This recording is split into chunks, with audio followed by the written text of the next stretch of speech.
This is the final stage of the Smart Cities conversation. And today, we'll be having a conversation with a panel of constituted of investors, supporting institutions, and policymakers. And we're really excited to be doing this here, and we're glad that. So at this point in time, I'd like to welcome Laura.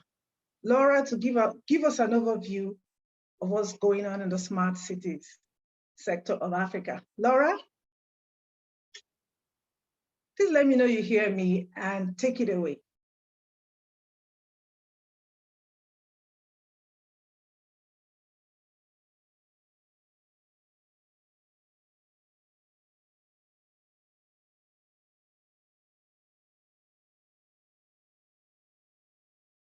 Hey, Laura.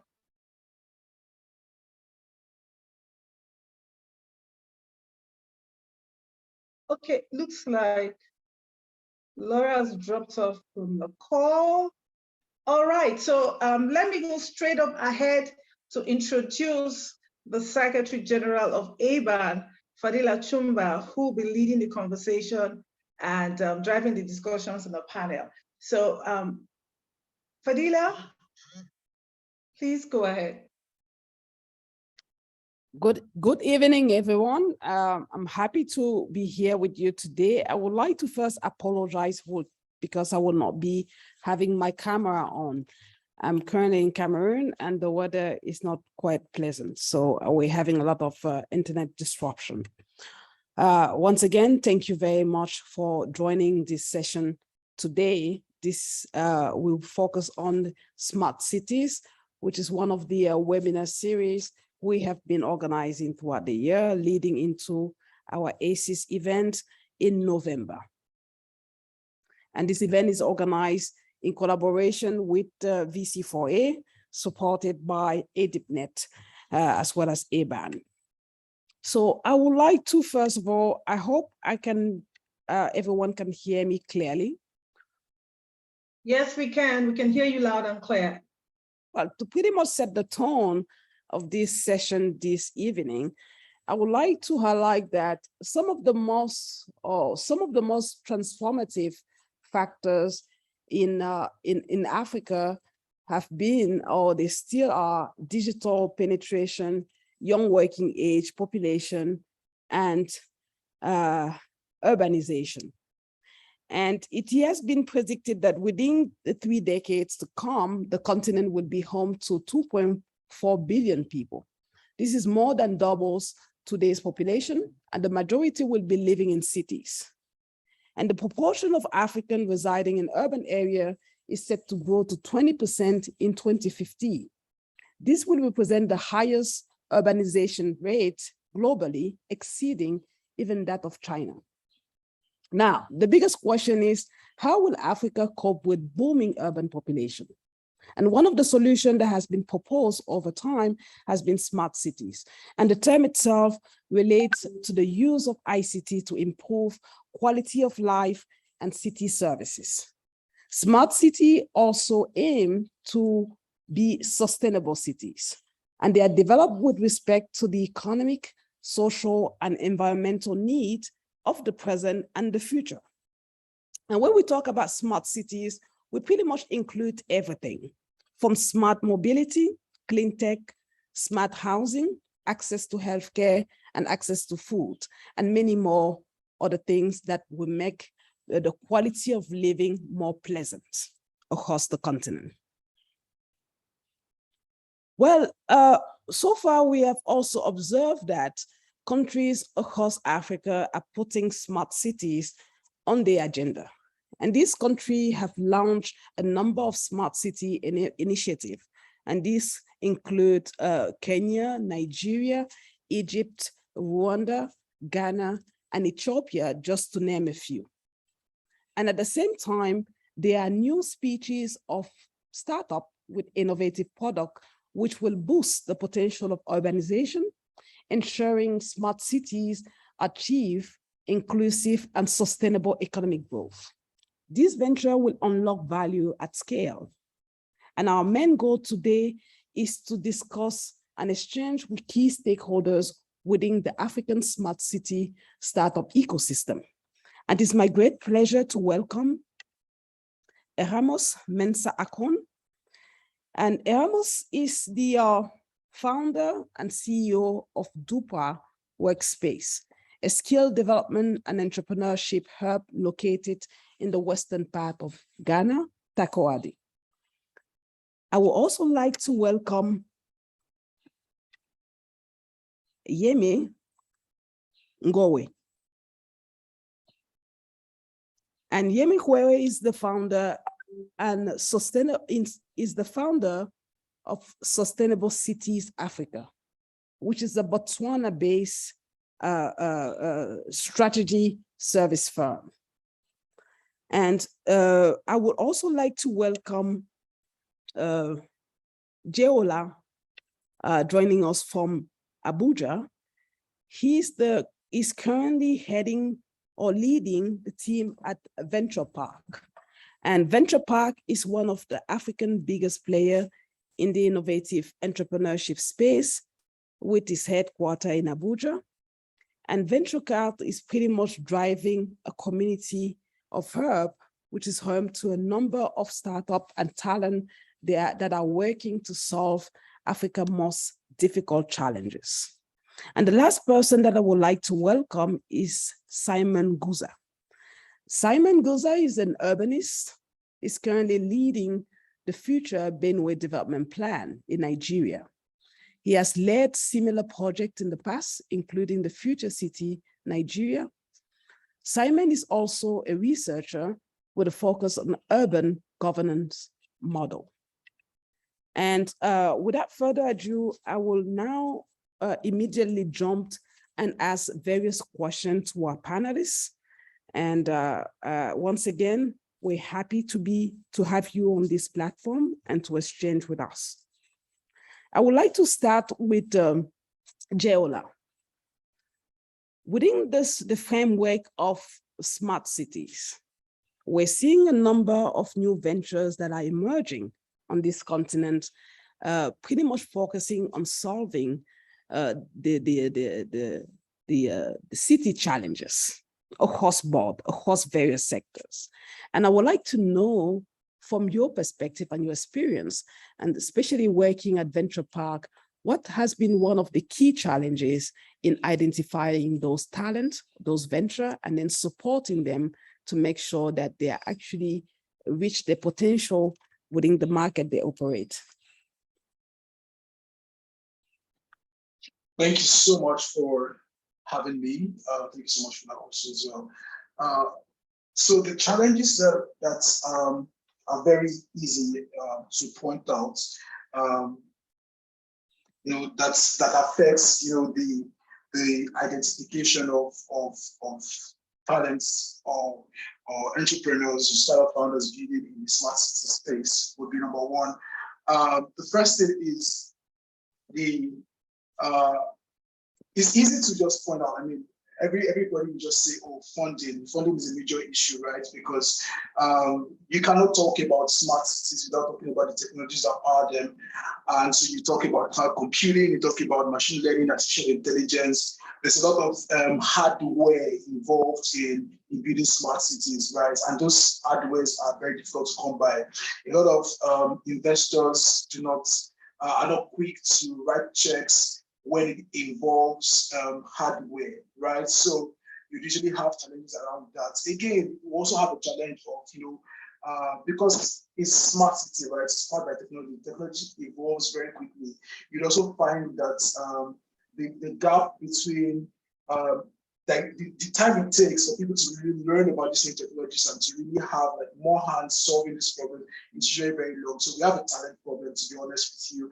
And it's not because there are not people, it's because there is not enough resources for them to be able to really grow and train. So again, there's the brain drain causes lack of talent. So people come, they learn, and then they want to leave the continent. They want to go and do things in other continents. And then the time it takes between when those ones leave and the people who are just coming up to learn to adopt the technologies and then begin to own them enough to be able to solve problems around that space is pretty much long. So it always constantly leaves a gap.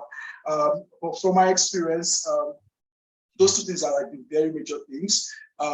Lack of funding to champion or to fund or to support people who are building things in this space because of the cost of hardware and other technologies that we need to drive this thing. Another thing is lack of talent. So those two things are like very critical challenges. I don't know if that answers the question. Of course it does, Jeola. And thank you very much for coming on with all these, some of the key challenges that you're facing in the sector.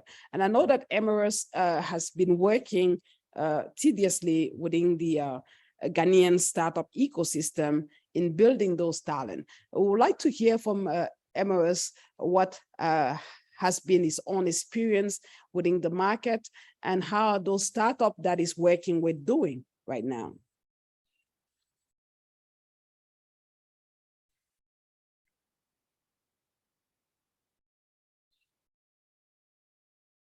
Hello. Ihamos? Hello. Hello, good evening to you all. Thank you. We can all hear you. Yes, sorry I joined late. I was expecting the link, sorry. Can I get your question again, please?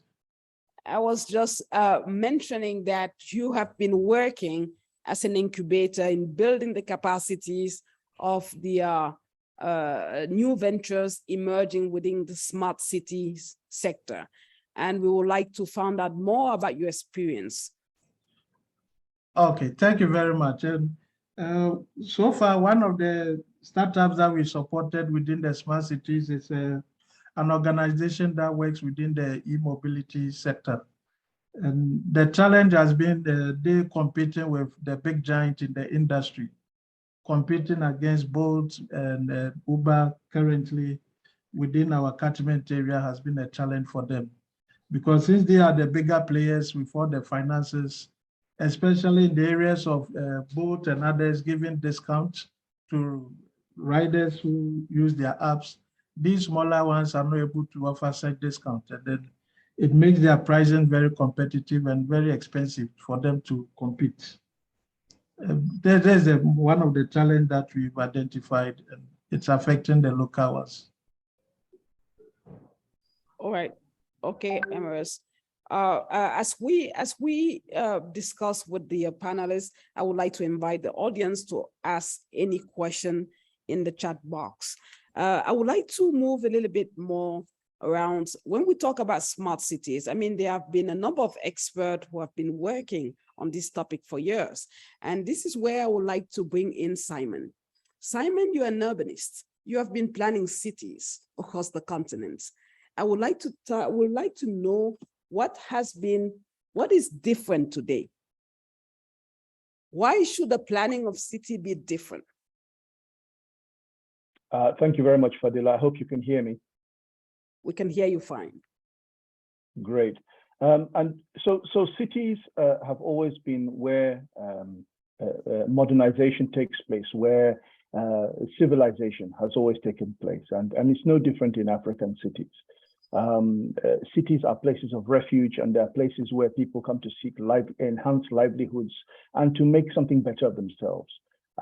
If you recall, many years ago, there was talk about trying to reverse the rural to urban drift. You know, it was referred to as a rural to urban drift. And quite frankly, that never happened. The reversal never happened. People are still moving to the cities. We are becoming more urbanized.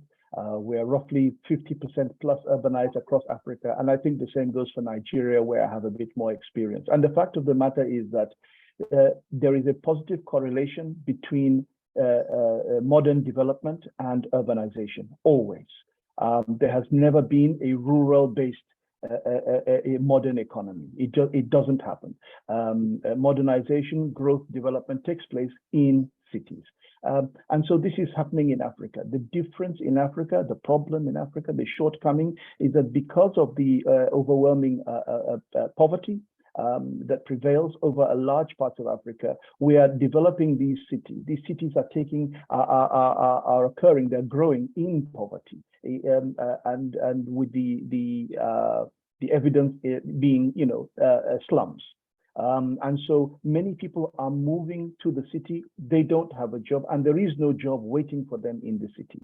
And the bedrock of the economy of these cities are small, micro and small businesses for the majority of people. Unfortunately, we have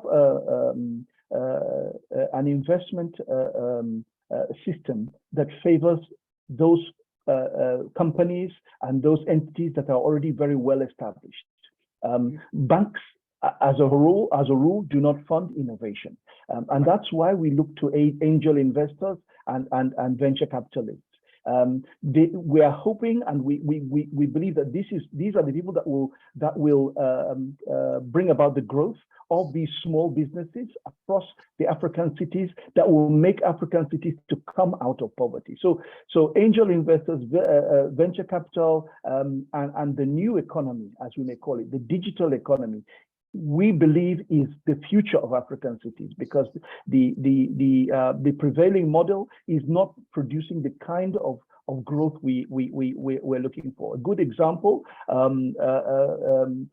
many people traditionally look to banks for funding, but banks don't really fund this, small businesses. They're not really that interested in the small business.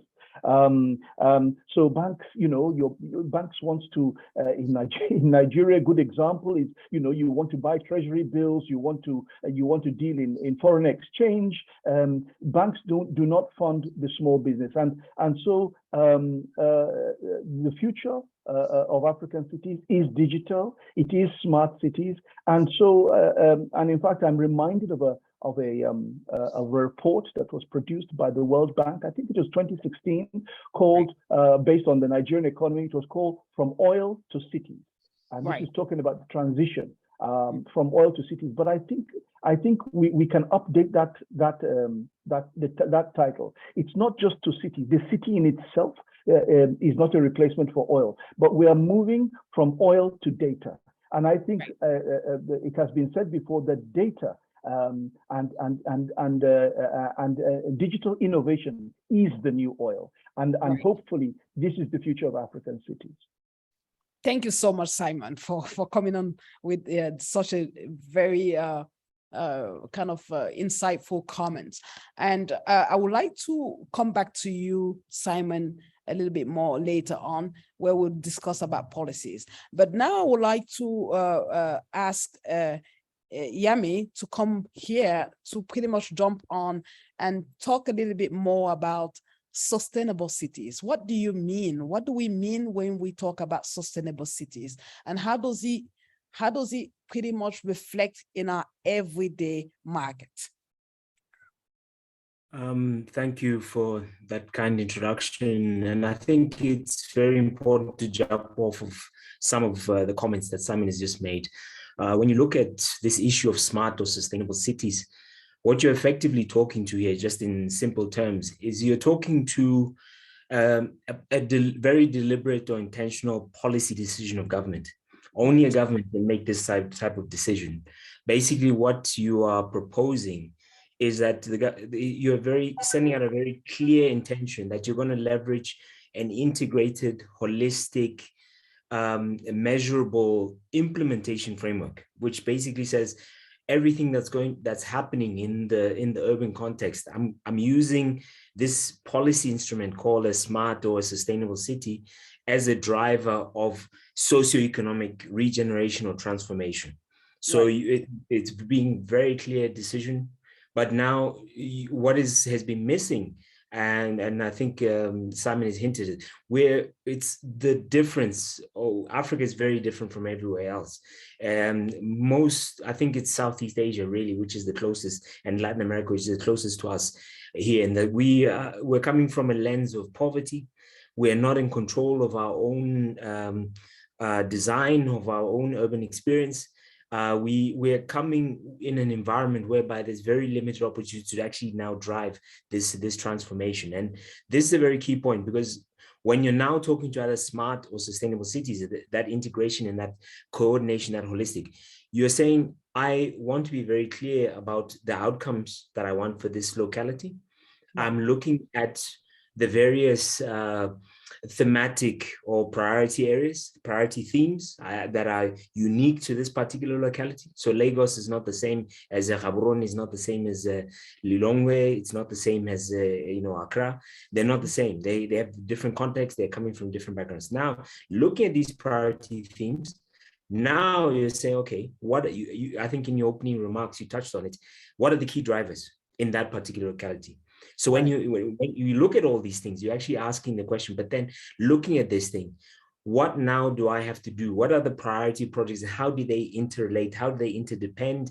And then more, I think really it's how do I use this now to, as Simon has hinted at here, is that how do you use this as a socioeconomic transformation driver? So now you're saying I'm unlocking something. So when you're talking about a smart or sustainable city, you're now saying, but now I'm creating, basically I'm giving everyone a line of sight of where the priorities are, but then also where they can actually now actively play a part in order to, as they transition. So for example, you're not talking about transformation, you're not talking about transport, you're talking about mobility. Right. And when you're not talking about, housing, you're saying affordable housing. You're talking about, green buildings. You're not talking about waste. You're talking about circular economy. So you're unlocking the social economy, which is, social enterprises now.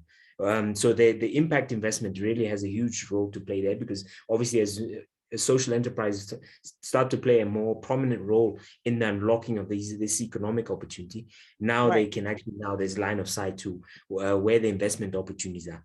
But I think all in all, when everyone starts to now see where they can contribute, you're actually really saying, I want a town or I want a city that is, let's say, productive, it's innovative, it's competitive, socially inclusive, self-sufficient, resilient. Now we have this issue of climate as well, which is really the key measure in all of this. Yeah. So I think I'll just leave it there for now. Yeah. Thank you. Thank you so much, Yame, for coming on. There's been a prominent comment when we talk about smart cities. People usually relate it or correlate it with expensive. It is expensive. It cannot be scaled, or it's not scalable. Any ventures that is moving into creating a solution or product within the smart cities is sometimes difficult to scale. I would like to ask Jeola to come here and pretty much tell us what are the examples of the companies that they have built and the solution that have been provided at scale within the Nigeria or across the continent.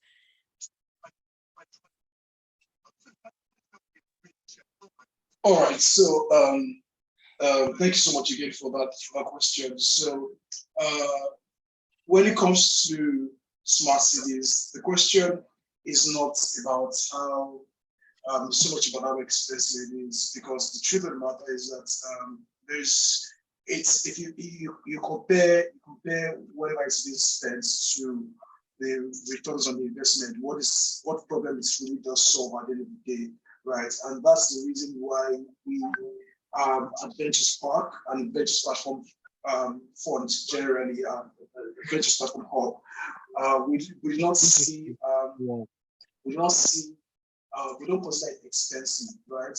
We just see it as, it requires a huge amount of investment.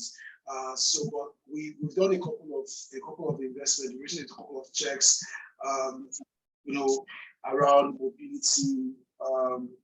We have about hold on a second. We have about 13 of them that are currently solving things around the smart cities, vertical, like in that space, right? In mobility, in agriculture. We have some of them that are not. What? We have some of them that are not investment ready at the moment, that are still in the incubation acceleration stage. But we have quite about 13 of them now that we're currently working on, but mostly around mobility and because again, really for smart cities, there's a physical infrastructure part of it, and there's economic infrastructure. So we have things around economic infrastructure already. We're already working on financing, on the financial systems, We have about 3 of them in that space, but they're mostly around mobility. Altogether, there are 13 of them. Great. Oh, thank you. Thank you so much, Jeola. And we have a question here from Anand. Anand Ram is one of the angel investors from the Botswana Network Angels. And I'm actually happy to announce here that the Botswana Network Angel invested into a smart city, a startup recently in collaboration with Catalytic Africa. And Anand has a question. And I guess the question will go to all the panelists, starting with Simon. What should be the focus of high schools and universities to encourage smart cities innovation amongst the youth? What do you have to say about that, Simon? It's a good question.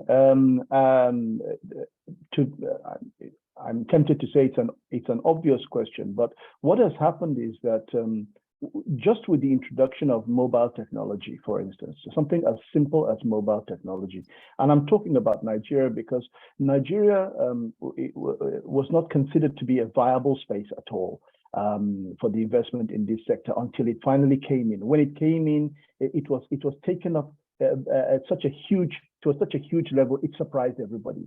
I think it is, the South African company MTN were the ones who first dipped their toes. And I still remember when we started in Nigeria, when they sold me a SIM card more expensive than my handset. That is how doubtful they were about the market. That the SIM cards are given away free today, but I actually bought my SIM card more expensive than my phone back in the days because nobody was confident at all. But the rate at which it was taken up, it was absorbed, and suddenly Nigeria became this huge market within Africa. And to a large extent, it is young people that are driving this on their own. Even the question is about, what specific courses are to be taught, whether we should we be teaching coding in school and things like that. That's the obvious answer. But the interesting thing is that the wonderful thing about our young people, is that they themselves are innovators.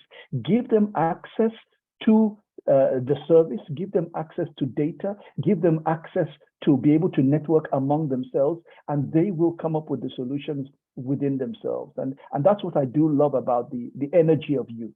And so, yes, we should have much more emphasis on teaching data-related courses, and it should be just as we teach our ABCs and we teach numeracy, data and being comfortable with data and coding. The earlier it is taught, the better. I think I saw a piece of news the other day. Is it in Kenya that coding is now going to be part and parcel of the curriculum? Built into the standard curriculum, and we need to do more of that. But beyond that, it will be business driven, not really government driven, to bring out the full innovation, to allow young people to express themselves. It's not just about teaching them the ABC of coding and what the data economy looks like, but allowing them the opportunity to participate in this economy and to grow it and to grow this market, this data market. Yeah. All right, Simon, don't go yet. You have been part of building cities, like I mentioned earlier on. And I would like you to comment a little bit on, in your opinion, what are the features of a smart city on this continent? I think we've mostly covered it. Cities historically were driven by industry. Okay, so people came to the city to work in factories. This was historically, this is what the Industrial Revolution that took place in Europe was really all about. But today in African cities, people are coming to the cities, but not finding those jobs. Those factories are not operating as they should. In Nigeria, one of the biggest problems we have, one of the biggest things holding back our cities from providing even the most basic services, is the lack of steady electricity. And if you don't have electricity, then you are lacking the most fundamental ingredient of a modern city is missing already. And so if you want to go ahead and then talk about smart cities, I think the smart cities is largely building itself because the government provides licenses, and it is the private sector that has come in, the private investment that has come in and provided, first of all, telecoms. Now we're moving into the age of data. And, you know, I'm speaking to you from Australia here, where, for instance, to give you a very simple example, where broadband internet connection is not considered to be a luxury. It is not for the rich. Broadband connectivity is almost a fundamental right. It's for everybody. And we need to get our cities to that point. Those will be our smart cities. When we can make our cities to have sufficient power, first of all, power to drive, but then also full connectivity and data availability, so that people can tap and participate, whether it is educational, whether it is work, whether it is building a business, you know, and this will be the ingredients of our smart cities. We must have power, affordable and plentiful, and we must have data, affordable and plentiful. Thank you so much, Simon. Erasmus, I mean, you are into capacity building. What should be the focus of high schools and university to encourage smart cities innovation? Yeah, thank you very much. And just as the previous speaker said, teaching coding alone is not enough. And I started from the background of teaching children how to code, and so far so good. We've gone far with it, and then we've been able to ginger the interest of the young ones into pursuing technology at the highest level. And some of them have started showing signs of building up businesses, which are currently in the ideation stages. Some have moved to incubation. And so I'm looking at the universities. It should start from the scratch, just as Kenya has adopted, making coding compulsory at the basic level. All the tertiary institutions should also embrace support for students in technology. And it shouldn't be just the technology aspect of whatever they are studying, but then the funding support, which is missing. Modern technology, I think, is very expensive, as we all know. And if there's no much funding available for such students, it gets them to drop some of the ideas at the end. And we as an institution, we do the capacity building to get them to be investment ready. And when we talk about investment readiness, we are looking at two things, helping them to be able to identify the viability of their businesses, coming up with clearly defined business models.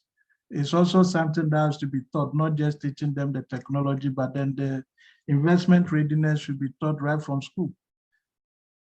Aside the investment viability, we also look at preparing them to have their investor materials also ready, having their pitch decks, having their cap tables also identified, and then come now with their capital needs. Most of the time, you get people talking about we need investment, but straight away, if you ask them how much you need, then they start scratching their head. Then, yeah, no investor will deal with you when you can't talk about how much you need and how you are going to spend the money.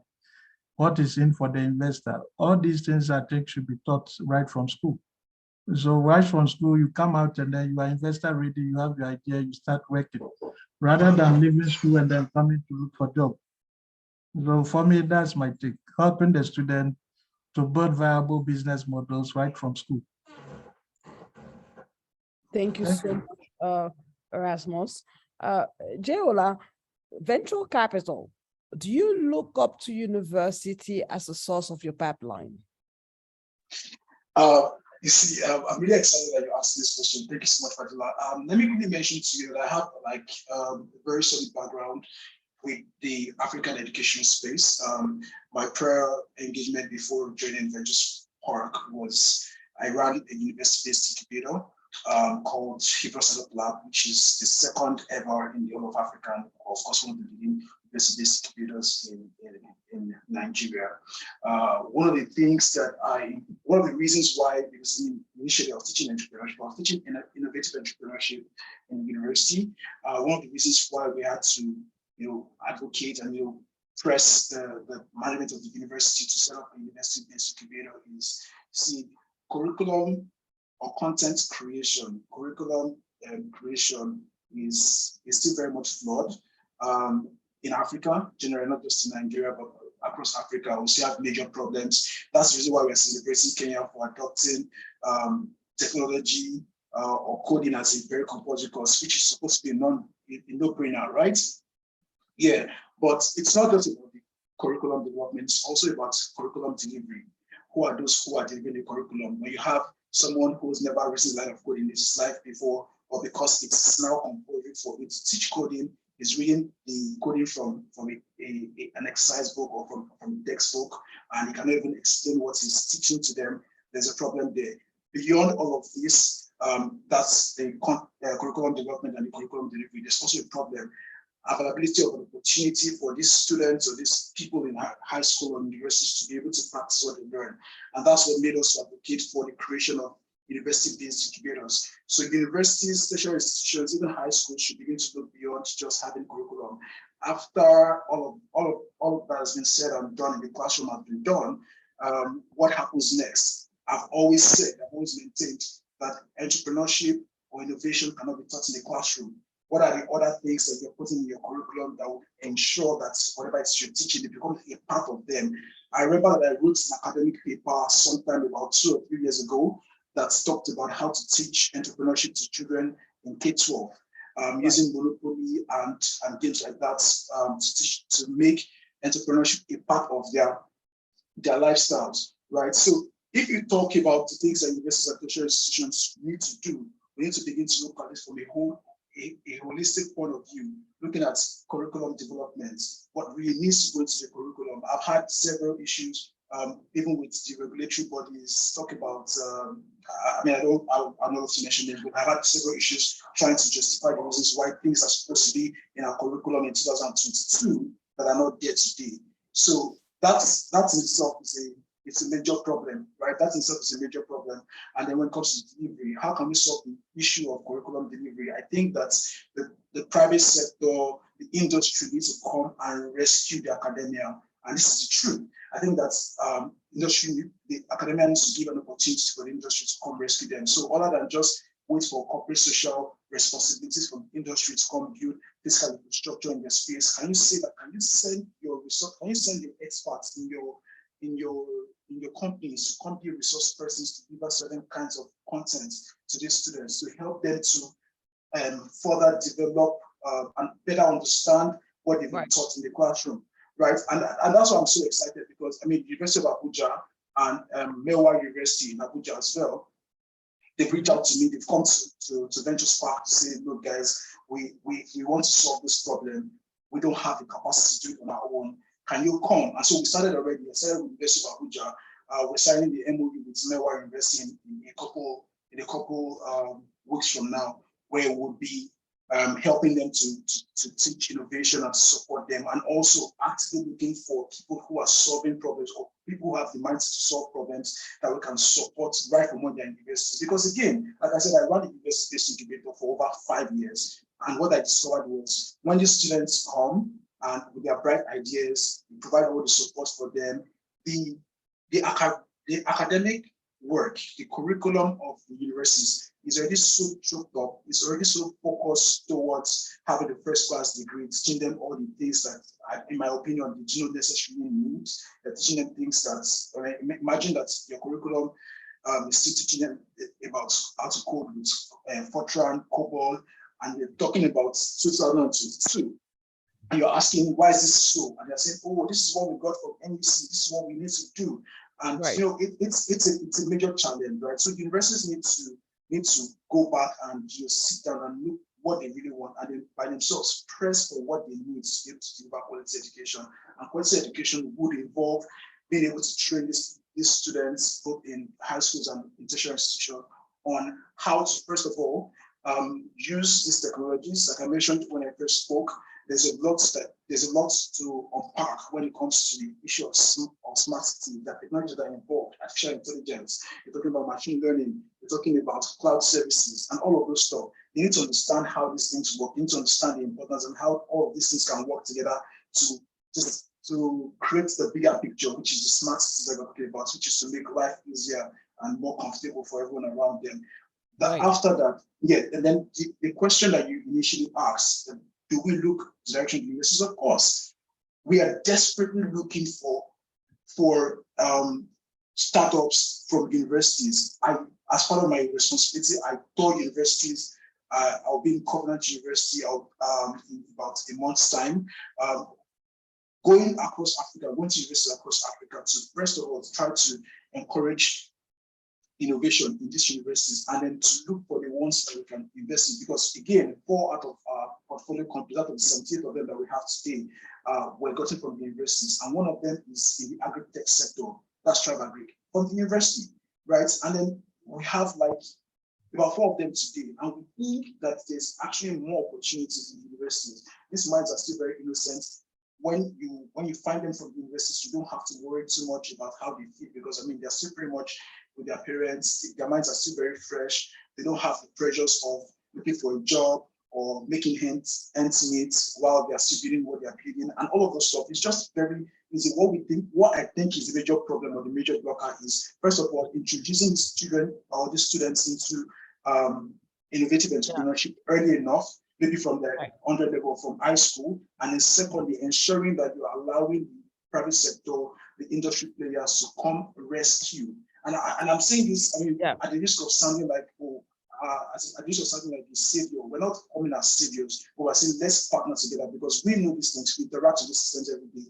We know what the challenges are. Allow us come take it. Do not struggle with us. Don't say, oh, I'm the lecturer. I mean, gone are the days where lecturers is a stage on the stage, just talking at people. You need to allow them, just facilitate learning, right? Okay. And allow people who understand this to pick it up from there. Yeah.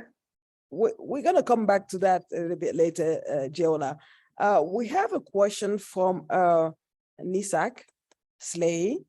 And this is a question. First of all, Nisak is a founder of a HERB initiative in sustainable building education games. And she would like to know if there is a place for game innovation in smart cities for children and teens. I would like to invite Yemi to actually respond to that question. Thank you for that question. It's a very important question. I'll explain why just now.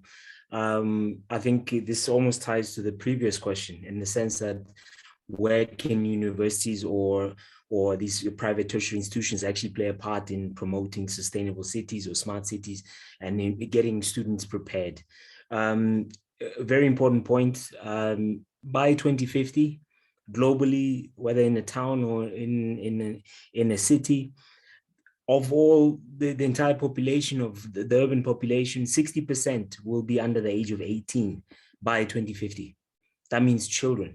So it really begs the question, are cities or towns child-friendly? So that's a very important point, because just to give you an example, fairly recently, I saw I think it was UN Habitat, it posted something from the World Urban Forum. The city of Barcelona, when it looked at, there's a huge park, it's a huge, so like a urban forest, microforest within Barcelona. So when they were looking to regenerate it, they were asking themselves, but who is actually going to be the beneficiary of the use of this park? And when they looked at it, it's actually children who people take their kids there to go and play. So what they did is that, unlike perhaps how we would ordinarily think about it, where you'd call in a huge architectural firm or a infrastructure developer and come in and say, look, come up with a concept for how we can remodel the space. What they used was there's a foundation called Block by Block. It's a global not-for-profit, but they use gamification to now start to use that as a pedagogy to unlock this curiosity, this searching for innovative ways so that the kids can trial them. But they use tools like Minecraft, Roblox, things that children actually are very keen on using, but then they tied that into their algorithms, into the machine learning platforms. What they did an open schools competition where they said all the public schools in Barcelona, kids come in as teams, they go and actually now say, okay, you have this space, it's loaded into your Minecraft, now come up with how you would like to use the space. How should it look like for you to have fun here? And they crowdsource all the different solutions, and based on the way they merged all the different solutions they came up with, now the kids felt engaged. It's a civic engagement tool, but it's using gamification. And now basically they use that as a driver for how they were going to actually lead an urban regeneration project. So this was obviously through this entity, Smart Barcelona, which is that sort of like that cross-government framework for the implementation of their sustainable city or smart city agenda. So they use this as part of the public schools engagement and the civic engagement platform. But now kids, because they had gone through that experience, when now obviously this is almost like loading a CAD file into a welding or whatever kind of a laser platform. Now it's almost like loading into a design platform. Now they use that as the basis for the development. So now when the development now goes stage by stage, the kids are already connected because they have actually gone through this experience. They are the ones who came, and they feel that sense of ownership, that sense of pride, and therefore. So I think the real point here is that I think already high school is a bit too late. We really need to be going a bit lower towards the primary schools, because when you look at children, especially around 5 or 6, in most urban settings, they're walking everywhere. Which questions their safety. What tools are they using? How do you track them when they're moving around? Are they actually now tired when they get to school? So this raises transport issues. It raises even the pedagogy, as just the previous speakers just mentioned. What are they learning when they're there? So if we start early enough using things that they're already accustomed to, by the time you get to, let's say, a high school, for example, right, there's nothing stopping a high school or a university now saying, help us solve our problems. What are the problems you see in your community here as a university? And then now putting them together and say, now, so that's generating the demand driver.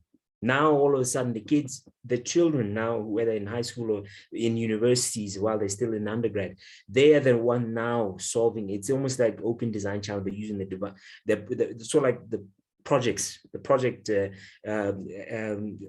requirement to now say, look, there's an open innovation challenge along these themes, as student teams come up with projects, which now will solve the problems that universities are solving. Because now a university is a community.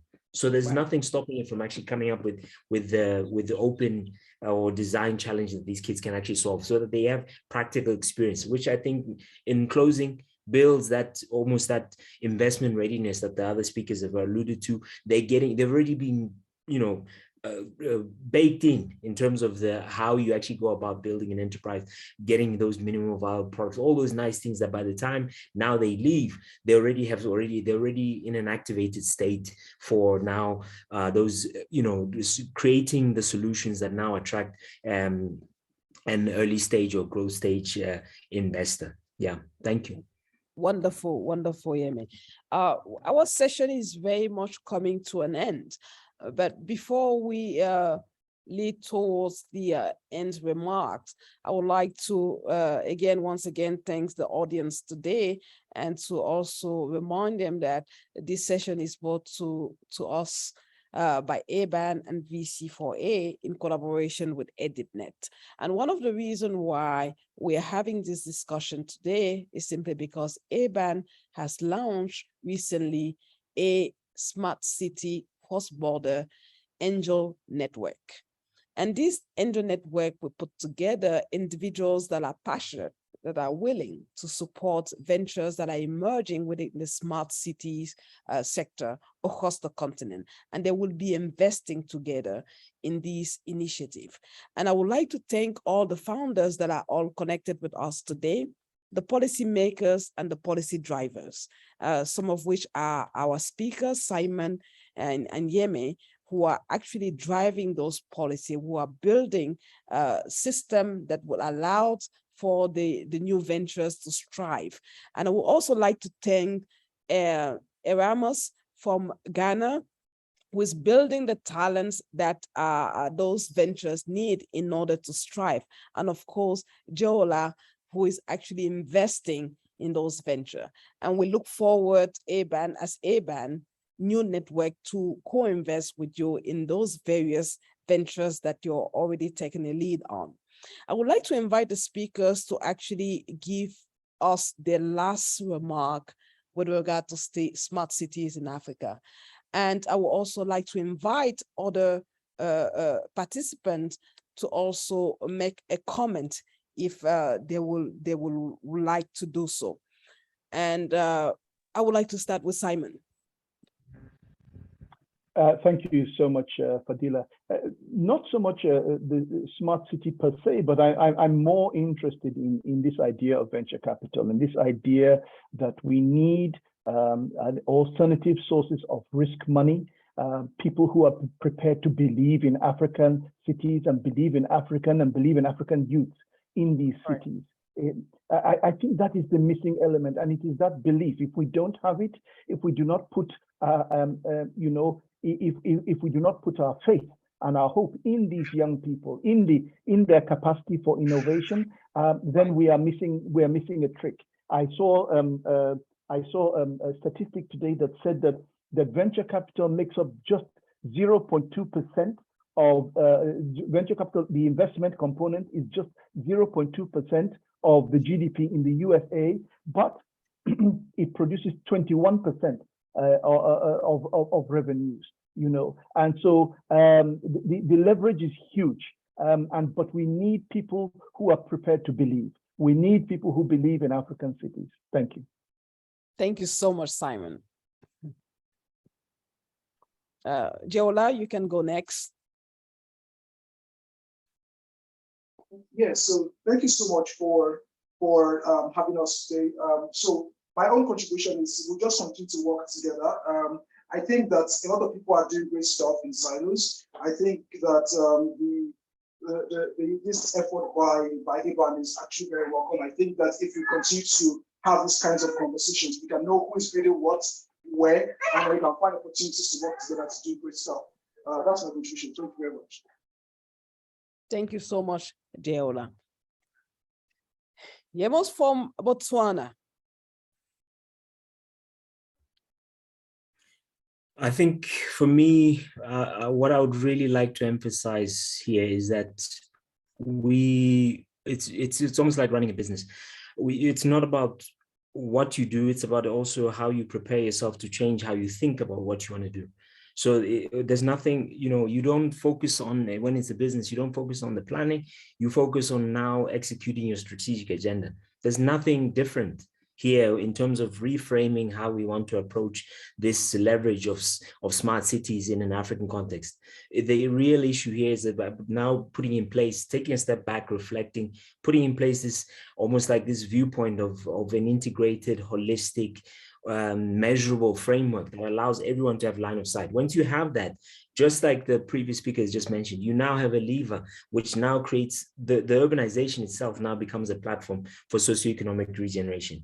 So I think if this could be replicated and this could be put in place literally across the African continent, given the scale of, it's not so much the size of Africa, it's actually the pace at which this transformation is needed and is also happening in real time in Africa. I think I saw a study recently that showed that between now and 2050, something on the order of 73% of all the urban development and spend has not happened yet. So and they costed that, or estimated something on the order of $17 trillion is going to be invested between now and then. So really, if we can frame it right, we have the resources ourselves as Africans. It's just really how we think about how we approach this and how we use this, because it's actually sitting there as under goal number 1 for the AU 2063. That's the sustainable, habitable human settlement. It's sitting there as under one of the 4 objectives of goal number 1. So that shows you the seriousness to which this issue has to be approached, and how even the framers of the AU 2063 could see already that the issue of urbanization is going to become the critical issue. And if we get it right, it actually becomes the platform for everything else. So we really have a tremendous opportunity here to get this right and unlock this build forward better, this digital economic regeneration. We're looking forward to achieve what? To achieve the Africa we want. Thank you. Thank you so much, Yemi. I would like to end with the Erasmus from Ghana with his last remark. Yes, thank you very much. And as someone supporting young innovators, and my challenge has been dealing with the innovators from the tertiary level, and they are so much occupied with academic activities that makes one of my organization, which is resident on a university campus, a bit more irrelevant, because students who are supposed to patronize the space get limited time to use the facility. So I have been advocating that universities should consider giving students some credit hours.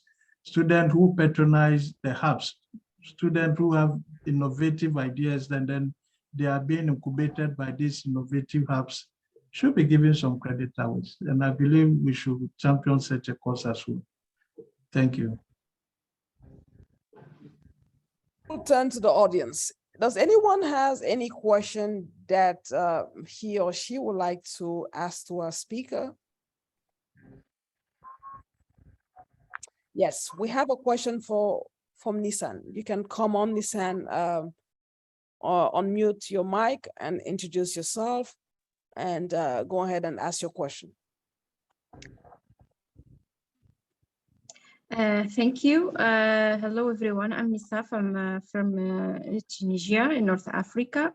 I want to ask about how we can get contact from Africa early stage investors for request to funding opportunities or crowdfunding opportunities in sustainable cities sectors. Thank you. I think that question goes back to me, so I will answer that one. So NISAC, ABAN has various solutions that we have devised in order to support new ventures that are emerging on the continent. The first one is with the ABAN network, we can connect you with various angel networks that are kind of focusing on supporting businesses emerging within the smart cities. And I've also mentioned earlier that ABAN itself have just launched a new angel network called a Smart City Investors Network. And this new network is a group of angel investors that are focusing specifically in smart cities. So I will ask to, if you can please connect with the Secretariat. You'll see our email address there, secretariat@abanangels.org. Yes. And we'll definitely give you more information. But apart from that, we also do have Catalytic Africa. And Catalytic Africa is a solution that has been built in partnership with AfriLab in order to co-invest with our angel network. So through Catalytic Africa, if you do visit the website, you will have a clear kind of explanation of what you get as a hub, what you get as a startup. Essentially, what Catalytic Africa is there for to invest in collaboration with our angel network and angel investors in every single startup across the continent. And I'm actually glad that we have just closed a transaction in Tunisia with an angel network called Bridging Network, and they have invested in a company called Freeway. And I think Freeway focuses on digital trade, and Catalytic Africa was able to co-invest with Bridging in that transaction. So we'd invite you to connect with us and also visit our website. And if you have any specific question, do not hesitate to send us an email. We'll definitely support you. Thank you so much. It's my pleasure. Thank you. I appreciate your answer. Thank you very much, Nisa. Once again, this session was brought to us by ABAN and BC4A in collaboration with ADIPNet. And thank you very much to our speakers. I will now hand over to Fial. Thank you very much, Fial.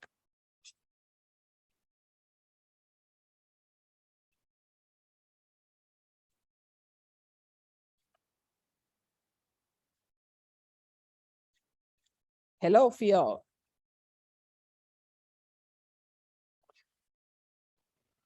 I understand that Phil might have a network. Network issue. All right. And I believe I can take this on as well. Would like to remind anyone connected on this call today that we have our yearly African Early Stage Investor Summit coming on in November. So this is the largest annual early stage investor gathering on the continent. And this year it would be the 9th edition. And would invite all the existing investors, the new investors, and the prospective investors to connect with us. And we also invite any initiative that are currently happening on the continent to connect with us if they would like to share with us what they're doing on the continent. And most importantly, I would like to let you know that if you are an Angel Network connected on this call today, you have the opportunity to host an investor meetup in your city, and ABAN would be able to support you. Well, ACES, which is ABAN and VC4A, would be able to support you even financially to host that investor meetup. Last year, we had about 13 cities in which investors meetup were pretty much hosted.